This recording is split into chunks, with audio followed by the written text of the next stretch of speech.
Hey everyone, welcome to session one of Fuel Your Business Income Accelerator. Thrilled to have you part of this program. Today is module one called Find Your Customers. So we're going to start, find your customers, pretty critical element in having a successful business. So we're going to work on several things related to that today. And the first thing we're going to do though is we're going to introduce ourselves to each other, but in a specific way. So let me share my screen and we'll kind of talk about how we're going to do the introduction.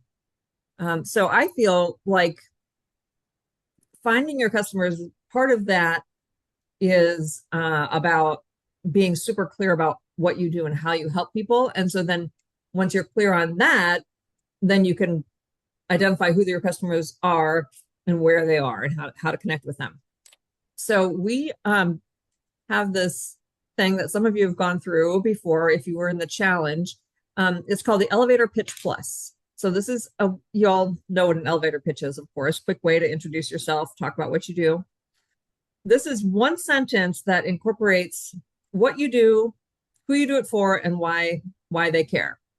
So we're going to work on this. I'll give you the format, and then you'll work on it for a few minutes, and then you'll use it to introduce yourself to everybody in the cohort. So this is the format. I blank so that blank who blank can blank. So my example is for planners. So I make planners so that busy moms who want to stay organized can get everything done. And so it's obviously I make planners. That's what I do. Busy moms is like my broad type of customer. And then one level deeper is who want to stay organized, right? Some busy moms are already organized. Some don't care whether they're organized or not. But my customers in this case are the ones who want to stay organized. And then why? Why do they care? And it's so that they can get everything done. Does that make sense? Okay. So there's two formats depending on kind of what flows better for you.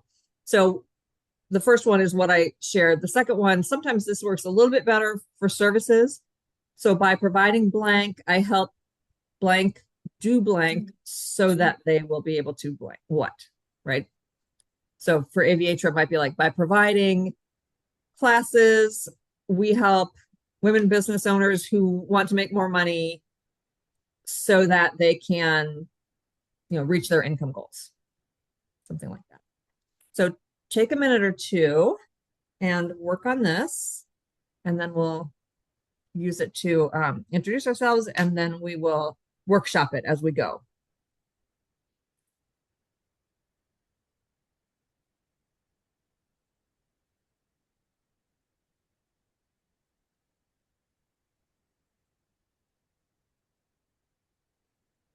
Should have some little music going on.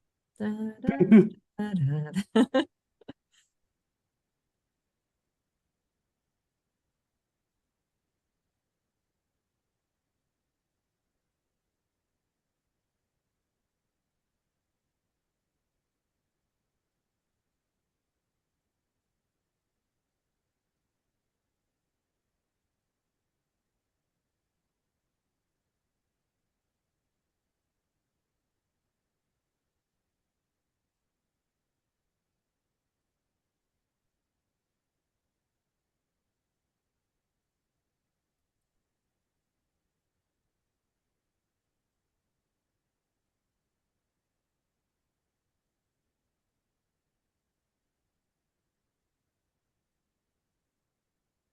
Oh, great. She's here.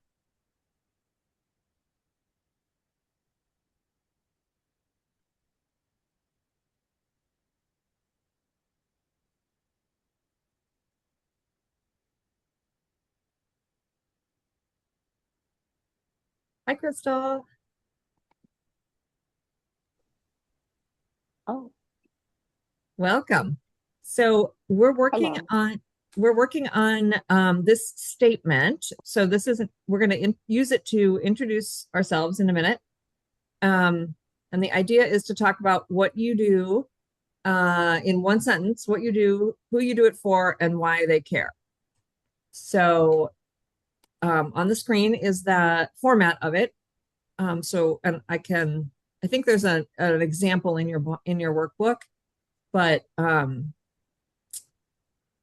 you have any questions about that right now? That's what we're working on. And then in a minute, we'll kind of go around and introduce ourselves.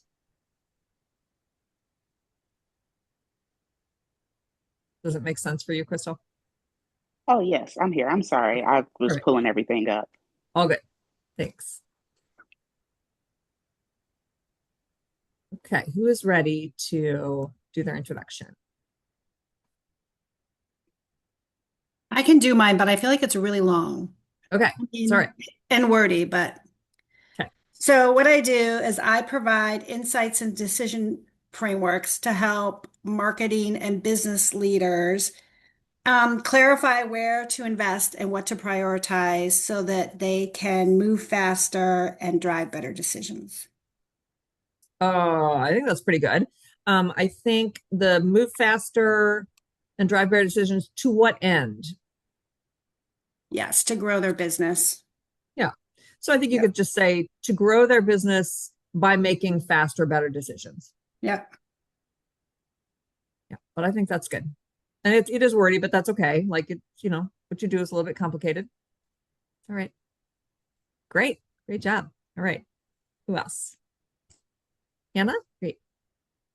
Hey, so last time I focused on the families of the Yep. people I care for, and I just had a thought to change it. So by Sure. providing care for elderly and disabled people, I help them maintain dignity and confidence so that they can remain in their home. Mm, I like that. I think it depends on well, in a way, it depends on who you're actually selling to, right? Are you actually Right. selling to the family members or are you actually selling to the people that you help directly? So I like, Right. And that changes. Like I have a client yeah, currently that he is managing his own care. And then I have yeah. other clients where the family is. Mhm. And So, so I like that messaging regardless because that's what family members want for their loved ones anyway, right? And right. so to be maintain their dignity and be safe. And so I think that's pretty good messaging either way, kind of overall. And then maybe when you're talking to a family member, then you specifically talk about like how it reduces their stress and takes a lot off of their plate Right. and that sort of thing. So I like that. Good job. Good job. Who else? I can go next. Great. And I have like really broad. I need to narrow, so Okay, open for perfect. feedback. But I have accurate, culturally inspired pantry items and lifestyle products so that busy and world curious consumers, I don't know, if that's the right word, but who want to connect with their daily routines can enjoy everyday Mhm. moments. Sure. So do you feel that you want to prioritize talking about discovering new flavors or the flavors of their culture? Like what language do you think? Like do you think your customers are going to be people who are foodies who want to try something different or people who already love this cuisine and are going to want that? No, I think it's people that want to try something different because it's going to be more like a fusion rather than like Ooh, a specific yeah. authentic cuisine. Okay. I love that. So let's go through it again.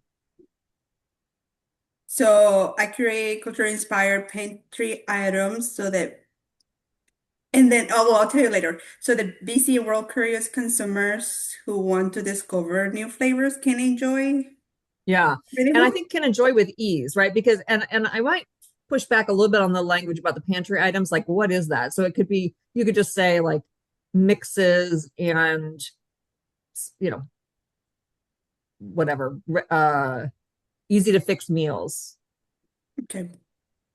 Okay. can enjoy can enjoy new discovering new flavors right from their own homes. Okay. Does that sound That's great feedback. okay? I'm Great. making notes. Okay. Love it. All right. Crystal, Kelsey, Anna. I can Yeah, go. sure. Oh, Okay, let's go with Anna. Okay. Jill, feel free to tear this apart. Okay.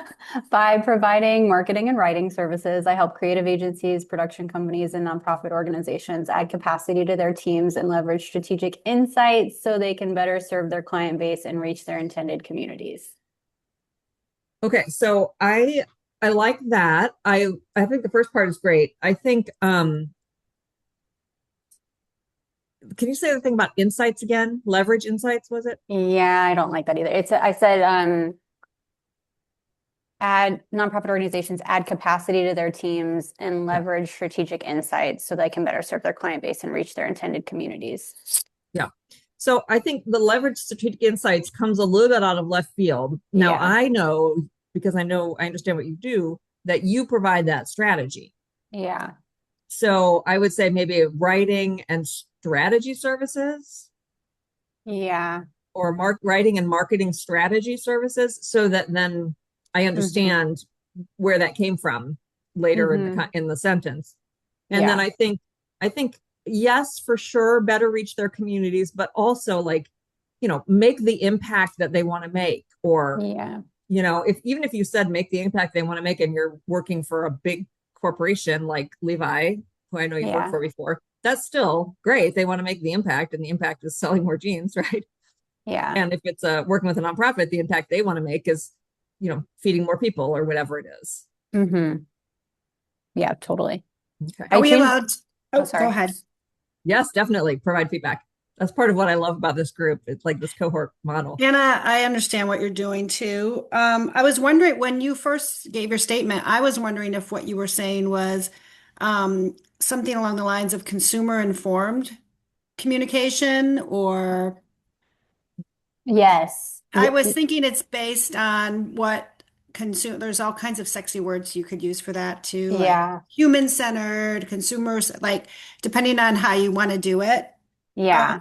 But the strategy thing also made sense to me. So I think that's what you were trying to say. Totally. Yeah. And I think I get hung up on the word consumer. So I'm glad that you said like human centered or something else, because sometimes I work for like nonprofits and they use communities versus consumer. So anyway, that like Yeah, yeah. word I I like struggle with, but I human. totally get it. Yeah. Yeah. Thank you. I like that. Great feedback. And Yeah. we're going to use these going forward to introduce ourselves at the beginning of every session. So, like, they can change and, get tweaked as we go. And that's great, right? Like, the better they are and the more comfortable we are saying them, the more useful they'll be, right? When we talk in networking groups and just about what we do and on our social and website and communications and all of that. So, Crystal, how about you? okay. Sorry, I'm having some trouble getting the video going. I'm Oh, not no sure what's problem. going on. I have to restart my computer when that happens to me, but so it's Okay. no worries. Okay. So I'm having some trouble just kind of wording Sure. everything. Okay. So basically, I am a chef, Yep. and I create more soul food, Southern comfort foods. I'm having some trouble with kind of picking out my target audience, Okay. because I kind of want to branch out from where I am now. Yeah. And it's basically just kind of friends and family, and then there's friends of friends, things like that. And so I'm just kind of looking for, And it's catering, my Crystal. speed. Yes, absolutely. Yeah. So it could be something like by providing catering services. Well, that's not great, but let's start there. By providing catering services, I help groups who love soul food um, feed their attendees. I don't know, I'm not loving this, but so that they can be reminded of their favorite flavors from, I don't know, comfort food. I don't know. Yeah, Let's like try it the just other way. like a home vibe. So just to give Okay. people just an idea, like, but it also has like some modern fusion, like a soul Yeah. food fusion vibe there. Mhm. But it also kind of gives you, you know, some flavors of, what you've had from home, and just kind of a Yeah. Okay. So let's familiar see. flavor. I I cook I create delicious food that is a fusion of, or I create delicious whatever dishes that's a fusion of soul food and with modern tastes, so that, I mean, we could use the word foodies again, or it could be so that event planners who want to wow their attendees can, Mhm. elevate the event with amazing things to eat. I don't know. Gotta Yeah. think that through a little bit, right? Workshop that still. Yeah, I think we're in the right direction there. Okay. So Okay. yeah. Awesome. I was thinking what you were saying, Jill, is a modern twist on soul food. Well, modern twist on soul Yes. food. There Yes. you That's a good one. go. Yeah, I Love like it. that. And then I've done a lot of food research. So the kind Hmm. of stuff you're talking about, Crystal, there's Hmm. a lot of stuff on nostalgia and home, which you were saying in terms of emotional payoffs. So I'm sure you could play Yes. around with some good things there. Yes, Love that. absolutely. Thank you. Thank you. Kelsey, how about you? Okay. I've been having a hard time picking the words, but I feel like the point is the same. So let me know if you think anything could be reworded better. Okay. But I develop strategic brand identities so that small business owners who want to grow their business can establish credibility and reach their full potential. Hmm. I think that's Wow. pretty good. Yeah. I know you want to mostly work with women, right? So you might say that if you want to. I help some Okay. women business owners or women, yeah, women business owners. And I think established credibility is good. Okay. Capture their brand voice. You could perhaps use a little colorful language in there somewhere, like bring their brand voice to the world, set themselves apart, right? Like there could be some words around that, I think. Yeah, I agree. Okay. Love it. So we'll hone these and we'll revisit them again next week. This is great. Thank you all for participating in that. Love it. Okay. So here is to me like the absolute fundamental question. I believe every business solves a problem. And the question is, what problem do you solve? Because then, of course, once you really nail down what problem you solve, then the next question is who has that problem? And the answer is your customers, right? And then you can really dig into what kind of people they are. So I want to think about this example of dog food. Okay, so bear with me here. Okay, so I know nobody makes dog food here, but very, very top level, what problem does dog food solve? Very top level.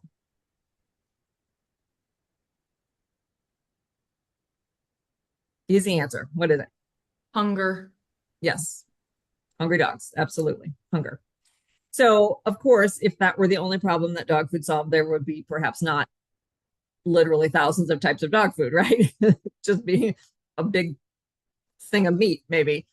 So there's many, many types of dog food, as we know. And so what are some of the other problems, the secondary problems that some dog foods solve? Like, I know we have some dog owners here. Like, what do you look for in a dog food? What other problems are you trying to solve, or what other problems have you seen other types of dog food try to solve?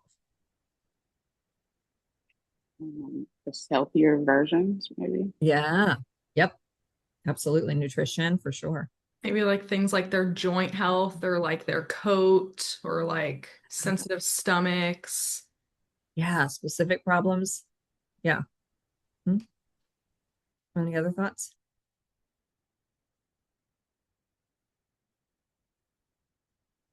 Maybe like the age of the dog, right? Like there's certain things for specific ages, types of dog, sizes of dog, activity levels, right? All those things. Crystal, what were you going to, or Chris, what were you going to say? Yep. No, yeah. You've covered a lot of them. Okay, cool. So there was a commercial a number of years ago that really stuck with me, particularly in this example, where it was a little boy and his dog, a little puppy, and they were wrestling around, best friends. And the commercial fast forwards to about 10 years later, and now the boy is about 10 or 11, and the dog is, like now a 10-year-old dog. And so not nearly as frisky and playful as it once was, because now it's just older, to Kelsey's point. Like maybe its joints hurt. And so the parents go and get the specific kind of dog food that's good for older dogs. And then the next scene is they're wrestling around again, the dog and the little boy. And the family's looking on and we're all happy. And I'm like crying in my living room because it's so adorable. And so, what the advertisers, what the marketers did, they didn't talk about hungry dogs, right? Like, no kidding, right? Nobody actually mentions that. You might, if you look at dog food commercials, which of course now I do, you might see them put down a dish of dog food and then the dog like runs over eagerly, right? That's how they talk about the hunger piece. But in this particular case, sure, they were talking about joint health because that was the issue with this dog. But what they really were saying, what they were really getting at, is an emotional problem, which is, if we have this dog and he's a member of our family and he's not feeling his best. And so they wanted to do everything that they could to help that dog have a happy, healthy, best life that it could, right? And so that's the emotional problem. So what I would like for you all to do is figure out what your top level problem, your secondary level problem, and then or problems that you solve, and then the emotional problem that you solve. And keep in mind, it doesn't have to be very deep, right? Like it could be just, their curiosity, they love. So to like Sandra's point with the foodies, right? They love to discover new flavors. It gives them a feeling of being worldly and cosmopolitan and, enriches their lives. And then they can talk about this new, maybe a little bit of pride because now they know something that other people don't know, right? Like, so sometimes these problems we have to kind of tease them out a little bit. So the emotional problem that you solve, and I want to take another couple of minutes and kind of run through that, and we can kind of workshop it like we did before. So we're going to look at your top level problem, level 2 problem or problems that you solve, and then that emotional or psychological problem.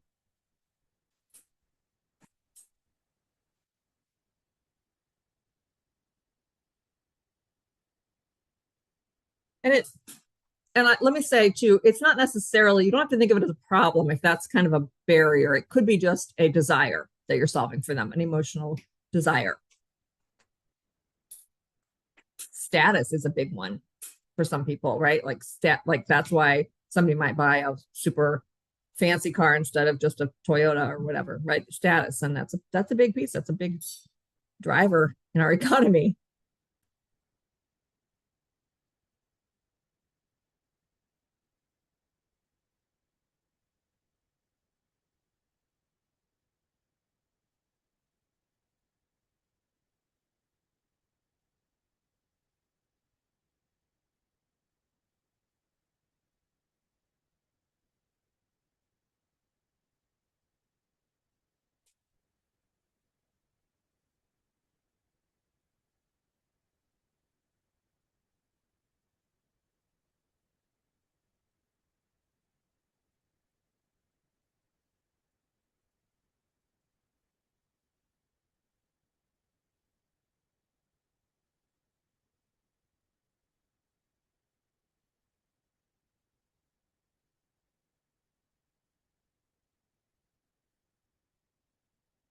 Hannah, I feel like yours is probably the most easily accessed, right? Like the emotional problem, because it's very clear. What did you write for this? You say it's the easiest, and I have not written anything. Sorry, no, I meant Hannah. Oh, Hannah. Okay, I was sorry, like, yes, no. I will have to enunciate. Yes. Okay, Hannah, you go. Hannah.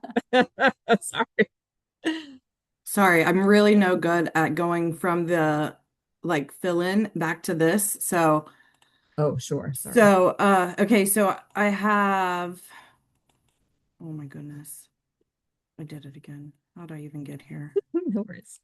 Okay, people is my jam, not computers. Okay, so the product or service is client care. Yes. My top level problem is people who are unable to care for themselves and their home. Okay. Um, my level two problem is safety. Mm, I kind of stumbled there because that's a top level problem for me, but we're not talking about level of importance. We're talking about something else. Um, and then the yeah. emotional Yeah. problem is confidence and dignity. Dignity for the person, and then yeah, for the family, um, yeah, confidence in that they found a trusted person Right. to help. Yeah. So trust maybe, and just all the Yeah. worry, you're relieving all of their worries, or at least some of them. Confidence and trust. Yeah.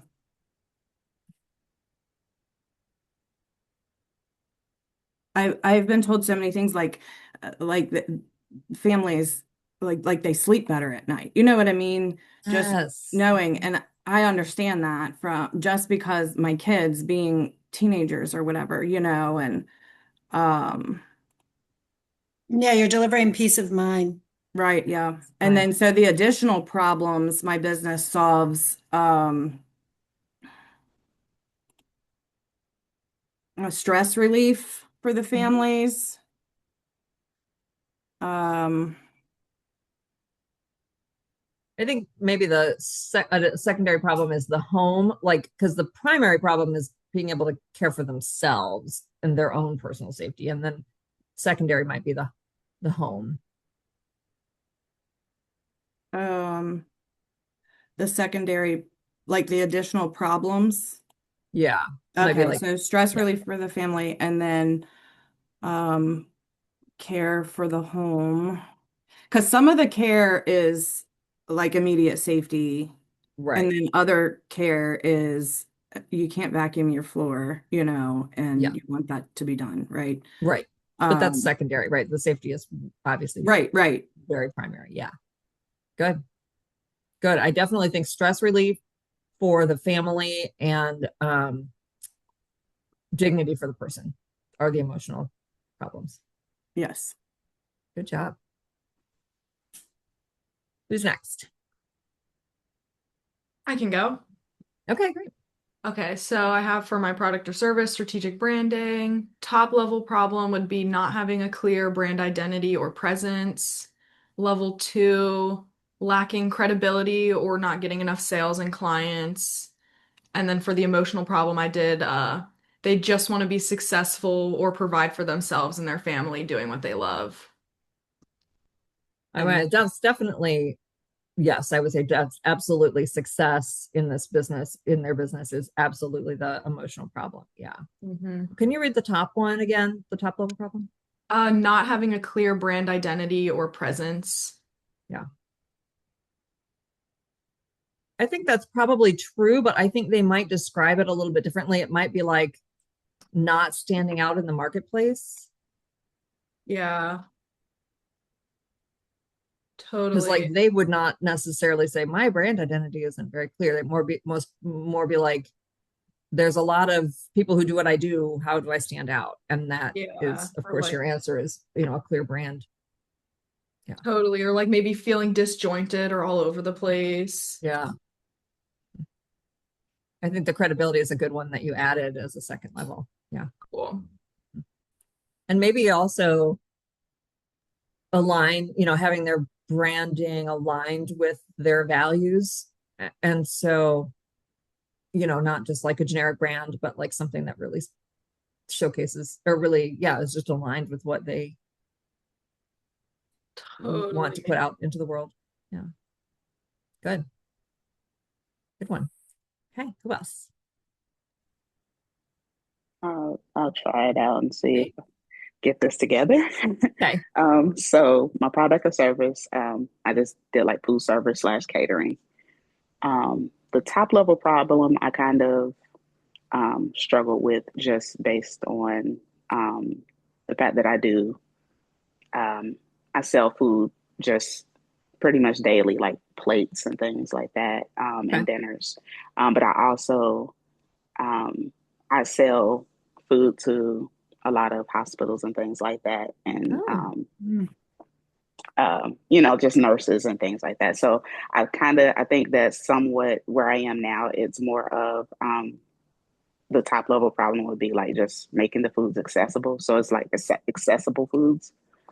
Easy, probably, right? Like So it's more than yeah, it's not just yeah, accessible, it's like it's already made, but I didn't have to drive hmm through McDonald's, yes, yeah, yeah. right? And so yeah. So, and the Hmm. fact that I'm bringing the food and whatnot. So I think So what do you think is the emotional problem that or the, or desire that you're helping them with? um, well, I'll speak basically for like the nurses and things that I Yeah. usually sell for at UC hospital. So um, I think it's just the um, like less stress on worrying about getting away from their work to get to food and trying to make it um, to make time for food. So they're working a lot. So Oh, yeah. I've had a few nurses that have actually spoken about that and just they're like, oh, you're a lifesaver because we didn't know where we were going or how we were going to be able to even get away from the desk or things like that. So just in that Yeah. aspect, but yeah. So maybe like good food made easy or something Yes. like that, right? Like where Hmm. it's, yeah, made easy for you or brought right to you or, with something along those lines. I feel like good food made easy is probably some that feels like something that an actual like national brand has said. I don't, so Yeah. maybe that's where I got it, but something like that, right? Like, yes, it's not just, you're not bringing them a hamburger. Hmm. You're bringing them your really good food Yes. It's just created by a something different chef. from outside of what they're Yeah. used to around the area. So just Yeah. kind of, and I've had, because I make different types of things and I just kind of create, different ways of doing, soul food. Your Um, modern I've twist. opened them up to new experiences and Yeah. kind of brought them out of their comfort zone. So, Mm-hmm. um, So I like that. And so, but I do think that the biggest value is that it's super easy. You're making it super easy for them to eat good food. yes. Yeah, I like that. That's good.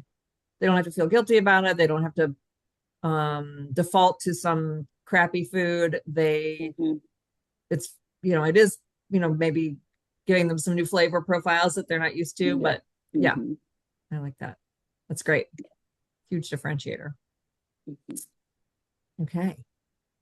Chris, do you want to go? You're off mute. So, Sure.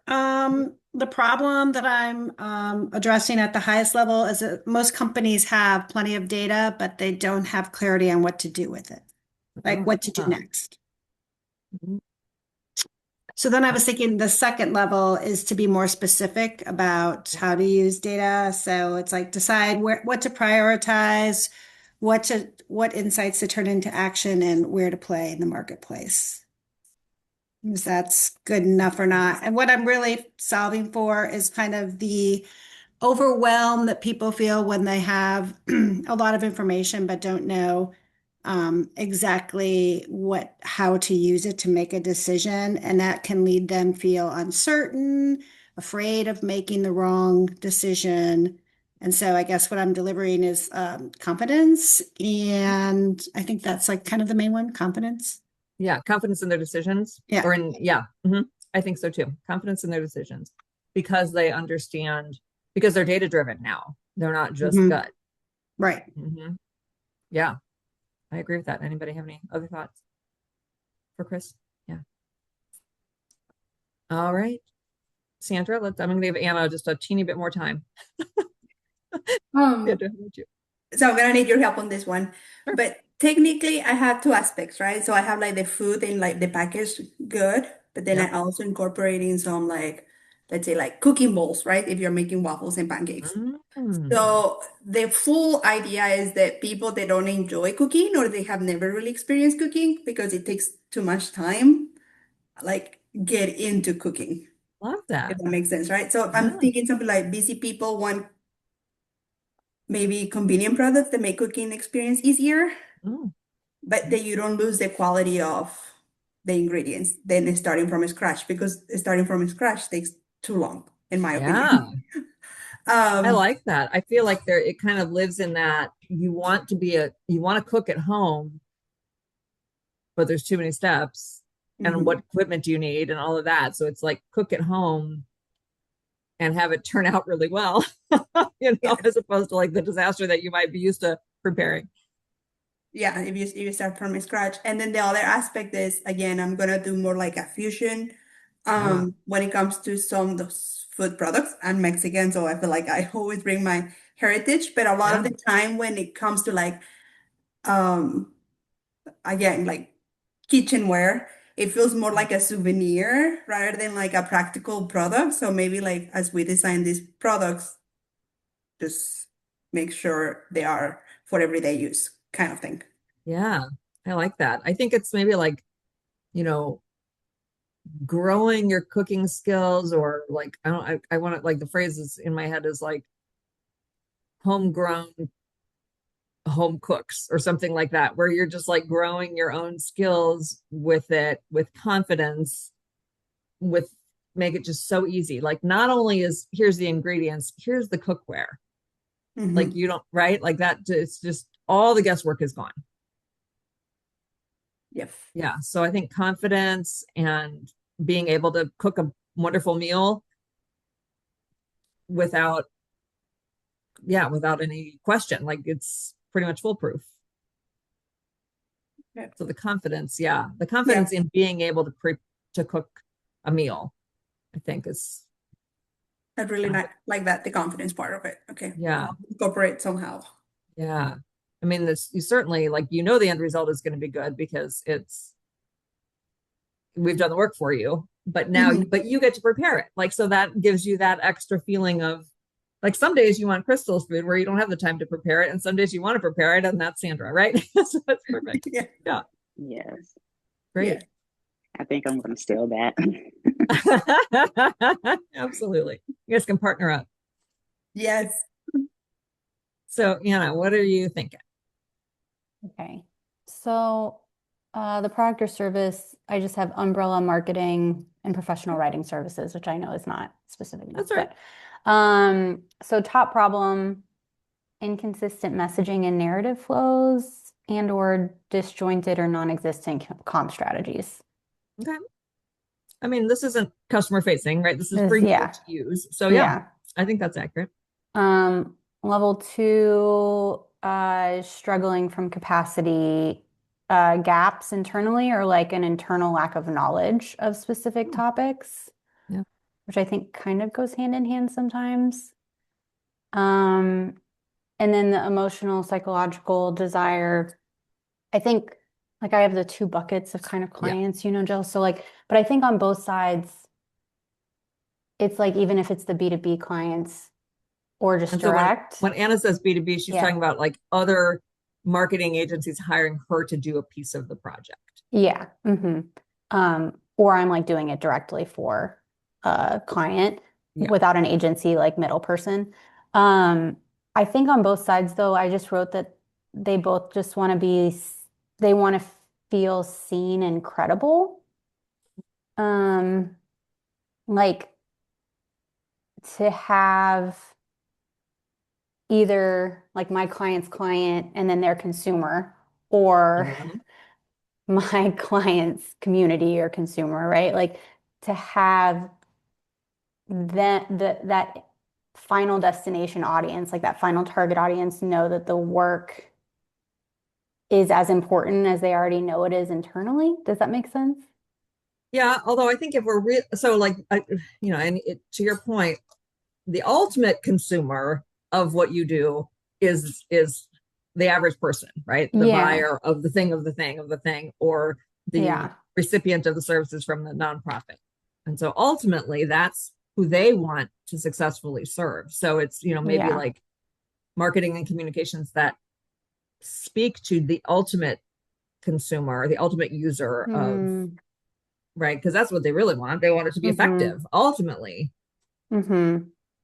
Mm-hmm. Like the end user, the end Yeah, the community, the end end user. consumer. Yeah. Okay. Yeah, Yeah. Cool. yeah. So, I mean, it could be simplified as into, translating into making more sales or making, making the impact in the community that you want to make or something like that, right? Because that's Mm-hmm. ultimately what everybody wants. Mm-hmm. Okay, cool. Mhm. Okay. Great job, everybody. That was good. Like, it's a weird exercise, right? To think about how you can take what you do and then really boil it down and then boil it down some more and then boil it down one more time, right? Into this fundamental thing. But of course, we all know as consumers, when you think about the stuff that you buy, where they get me to pull out my card is when they've touched me, right? Like, sure, I buy some things that are based on just need or whatever, like I've done the research and this is the best, whatever I'm buying. But the discretionary money that I spend, and I imagine it's the same for you, they touched me in some way. They inspired me. They moved me. They excited me. I felt like I was seen. Those are the times when the yes is so easy from the consumer's perspective. And so I wanted you to think about that from your perspective. It's just a quicker road to the yes is by touching their hearts or their emotions. And so as we go forward with this in this course and in your business and all that, really thinking about that emotional problem and kind of keeping that at your forefront when you talk about what you do and when you think about your customers and your future customers and all of that, like really thinking about how am I actually improving their lives, not in an abstract way, but in a way that they actually feel. That's what's going to make the difference, of course, for everybody. Okay, so let me go back to sharing.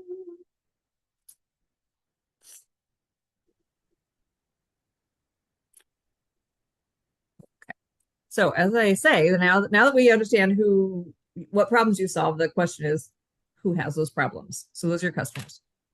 So we refer to them as your ICA, which stands for your ideal customer avatar. So obviously this is an avatar, like an imaginary person that's standing in for your ideal customer. And so let's remember that your ideal customer is really that. Like, there are many people that you could serve, of course, many people. Let's not spend our time marketing to them. The other people that are maybe not, like, slightly off your ideal, they'll find you. You don't need to market to them specifically. We're going to market to our ideal customers and talk to them. These are people who are willing to pay our prices. They see the value in what we do. They are ready to make this investment or change or whatever it is, right? These are the people that are your ideal customers. So we're going to talk to them. So let's talk about, like, the avatar. So it could be somebody that you make up. So like a combination of different people, a composite of several different customers, an actual customer, could be an earlier version of yourself. So back when I was doing interior design, I had a perfect customer. It was a couple, and they would buy everything that I told them to buy. Like, they loved it. And they would do it. Like, I drew a little sketch of how I thought a bookshelf could look with, like, little things. And I put a little car, like I was just literally sketching, and I put a little car. And they went to an antique mall and they found everything on there. They found some books and a vase, and they found a little car and put it on. It looked exactly like my sketch. It was amazing. And they, never had a problem with paying me and all of that. So, like, that's who I tried to speak to when I would write about what I did or talk about what I did. However, there were other examples where I had people who loved what I did, but they were kind of, slow payers, let's say, or they kind of balked at my price. And then other people who were like, yeah, no problem, it was fine, but then they never followed through on the project, so I never got to see it, right? So there's, like, I could create a combination of them and speak to them. And when I talk about an earlier version of yourself, it could be like if you're solving a problem that you had, you could look back at yourself, how you used to think about things. how you felt about things before you solved your problem. And now here we are, and you have done that, and you can remember what it was like to be you before. So there's a lot of room for a deep dive into your ideal customer in the workbook, but let's kind of talk very broadly. So it kind of starts with, are you doing business to business? Are you selling to another business, or are you selling directly to the consumer? Of course, in Anna's case, you're doing both, right? So you can do this, you'll do an avatar for both, and that's totally fine. Christine, I'm like, I see the name Christina, but I know you go by Chris, so sorry about that. Okay, so Chris, okay. You are, of course, B2B, right? You sell to businesses. I think everybody, Kelsey, same. But Kelsey, in your case, it might be a little different. You're selling to a business, but generally speaking, it's actually you're working with the business owner. So it's a little bit, yes, it's business, but they're very price sensitive. They have their own, they are their business essentially initially, right? So I think in your case, even though it's B2B, you might want to kind of, what are your thoughts around that? I was kind of, before you even said that, I was kind of thinking that because it's technically B2B, but really it's just the business owner, and they are more of a person than they are like a business, because they're thinking about, how they're going to pay for it and things like that. Because a lot of the times they're still trying to get to that level of success with their business. So yeah, it's a little in the middle kind of. It is in the middle, but yeah, I think you're hit the nail on the head there. It's really that it's really a person. Yeah. And of course, that's the other thing too. And we have to think about too, of course, for Chris and Anna, we were even if it's a person who's making decisions on behalf of their company in their, department or whatever, they're still people, right? And so they have their goals for working with you might be just a little different, right? So it's not their business that this is going to help, but they have metrics to meet, right? They have bosses that they have to report up to. They have their own success goals, and so helping them reach those helps you make that sale too. So it's not like a faceless corporation, right? Like you're actually talking to a person who will make the decision. Okay, so then geographics. So this is for everybody. Do you have to be here? Do they have to be by you to be served by you? So yes for some of you, and no for some, like Hannah, very clear, you have to be here right now. I mean, you could certainly franchise out and, have locations elsewhere, but right now they have to be here where you can go and help them. Right. And in the beginning, and this may be conversation for later, but in the beginning, I was traveling like way too far because I thought I had to. I couldn't say no to anything, right? Right. And that's now fair. I'm considering, if it's far, but everything else is right, adding mileage charge or something, Yeah. So absolutely. And so, but nonetheless, like you don't need to market to California, right? Like that's fine. Right. Yeah, you're still like there's still a radius of how far you're going to go here, and that's great. I would say like a lot of you can work anywhere. I mean, your clients can be anywhere. Crystal, I think probably not. Like you still need to have a local connection. Sandra, same with your business, with your restaurant has to be local, but for this piece of it, you could ship anywhere, right? Yeah. So that one's kind of a little top level. And then we're going to talk about demographics. So now we're talking about and again, remember, this is your ideal customer. So sure, Kelsey, you could work with men, of course, but your ideal customer is a woman. So let's just say she's a woman. Right. And so, does gender matter?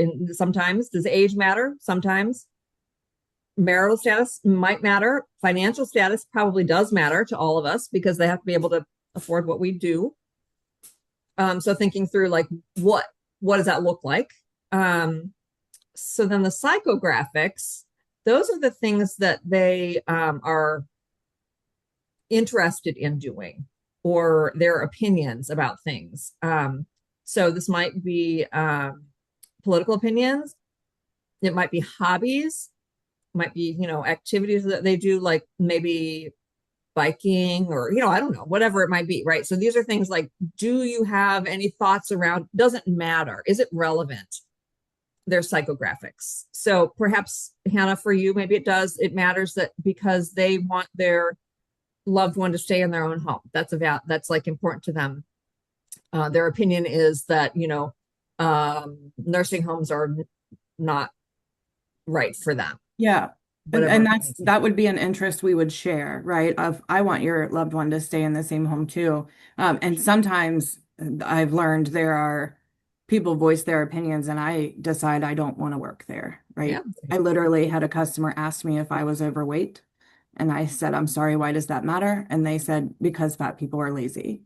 And Oh, I very kindly told them I didn't think my services would work for them, regardless of the answer, yeah.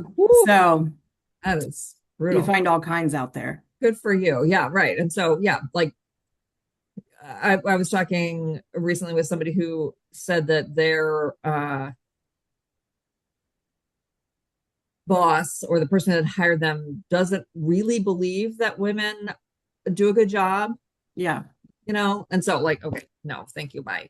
Right. And so, and then when I get down to the values and beliefs, and so this is not necessarily political, but it's really more like, what do they have to believe that makes them a good customer for you? So let's say you are a tailor or like a seamstress that does clothing, alterations.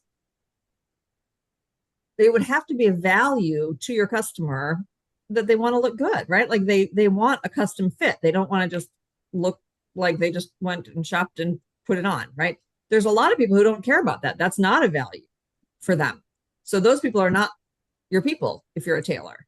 You want the people who really do believe that, like the clothes make the man kind of a thing, right? For Sandra and Crystal, I think it's a value of like trying new foods makes me a more interesting, better person, right? Like that's a value. They're not like steak and potatoes every day. And so thinking through like what do they believe that makes them a good customer for you? Kelsey, I mean, it might be that branding is important, right? Like there's lots of people who are like, a brand, whatever, I don't know, I have a logo. That's not your people. Or they could become your people if you educate them. But how great would it be if they already believed in branding, right? That's your ideal person, somebody who already believes in the value of a brand. Definitely. Yeah. Okay, so then what you'll do is you'll go in, and work on this as homework just to kind of like outline it. And again, if you have two very distinct types of customers, Anna's case, perhaps Hannah's case, like your customers are the family or your customers are the actual people. So kind of thinking through your ideal customer avatars for each one of those. Okay, I'm gonna tell you this is my cautionary tale here. So when I was so my first business was interior design. My second business was a writing business, but it turned into mostly email newsletters for customers, for like business owners. And I started working with a woman who's an artist, and she, you know how artists are, they can do pretty much anything. But what her focus right at the time was doing art that featured sports cars. Like she was a big car person, loved sports cars. So she would do these really cool, like digital art of, let's say, like a Porsche, and really fun stylized background, and the license plate said like Zoom or something on it, fine. And she would print these out on big pieces of metal. Have you seen like artwork printed on metal? So it's very cool. It's perfect for the car, right? You get this kind of shine to it. And she would take these things and go sell them at shows, right? Seems like a natural fit. So she wasn't really making a lot of sales at the car shows. And so she came to me thinking that we could, what the problem was that they didn't want to make the decision then. So she just wanted to keep in touch with them, right? That's often what a newsletter does, like just keep you top of mind. And so before we really started working together, we kind of dug into this. And so she would tell me a story of like, she would, schlep these big heavy things in, set up her booth at these car shows, and people would walk by and these guys would be like, oh my God, I love that. That's my ideal car. Like that Porsche, that model is my ideal. But I mean, I would get it in fire engine red, but I love this one in blue. And she's like, oh, it's so easy for me to change the color. It's like 2 clicks, right? It's no problem. I can get this, I can customize this for you. And they're like, okay, cool. And they'd walk on, or they might like take her card or something. And she's like, what is the deal here? Like, it's so easy. I can change, just again, like, why am I not selling? This is what we realized. When a car guy has $400 extra to spend, what is he going to spend it on? Cars. Car stuff, right? The carburetor thingy that he needs, or the special rims or whatever, right? Her real customer, a real ideal customer, was people who wanted to buy a gift for the car guy, but they didn't know what carburetor thing they wanted, but they did know that his ideal car was a Porsche that was fire engine red, right? That was her ideal customer. This is why it's a cautionary tale. By the time we figured this out, she was 2 years in business, and she was so physically exhausted from schlepping these heavy things around and making almost no money that she just shut the business down. She was so burned out. So she now makes art out of wine corks, which is very interesting. Also lighter to carry around. But but like, she shut the whole business down because she had been marketing to the wrong person. So this is why we do this on day 1 of this program, right? It's so important. You have to dial in who your people are, because then all of the efforts that you're going to be expending from now on through the rest of your business is appropriately spent. Like, there's different avenues for marketing, of course, right? Like, you could do social media, you could do Google ads, you could, on and on and on, right? Like, we're going to address that also. But it starts with targeting the right person. I feel like with her, Susan, the artist, she could have still been at the car shows, and she could have said to the guy who's like, yeah, that's my ideal car. She could have said, well, here's my card. Let me write that down on the back, and you give it to your wife, your kid, your friends, whatever. Like, Father's Day is coming up, right? Or whatever. If he was with a friend, she could have said, like, here's a card for you. I wrote it down. When you need a gift for this guy, remember me, right? And that now she's turning that opportunity into actually talking to the right people and making it easy for them. And so think about how, if you want to share like a story or anything about when you got the right person, you started to talk to the right person, and it just was so easy. The sales process was so easy. Or on the other side, if you did the opposite and you were not talking to the right person and the sales process was really hard. Does anybody have any story about that they'd like to share?